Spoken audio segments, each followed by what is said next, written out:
La trouée d'Arambert, ses pavés et une stèle en mémoire d'un homme qui a donné une autre dimension à Paris-Roubaix.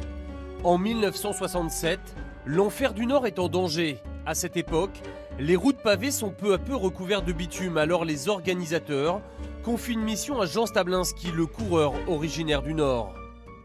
Comme la plupart des chemins qu'on prend maintenant, c'était méconnu du public, évidemment, ils m'ont demandé pour leur conseiller et pour voir s'il n'y en avait pas d'autres. Alors, ma foi, je me suis mis en route avec mon vélo, puis je l'ai trouvé quand même pas mal. Et Stablinski fait une trouvaille. Une route pavée de 2400 mètres au milieu de la forêt.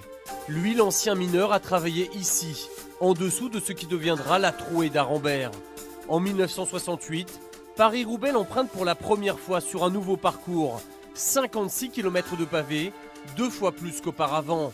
Eddy Merckx s'impose pour la première fois, mais ce que l'on retient, c'est que sur 160 coureurs au départ, une quarantaine seulement voient l'arrivée. Ce qui en fait l'un des Paris-Roubaix les plus durs de l'histoire. Est-ce que c'est le plus dur que vous avez couru? Pour moi c'est le plus dur. Hein.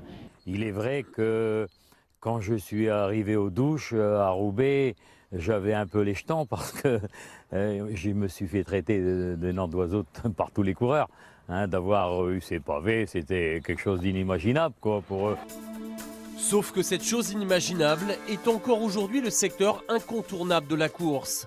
50 ans après, ce lieu fascine toujours autant grâce à un homme, Jean Stablinski.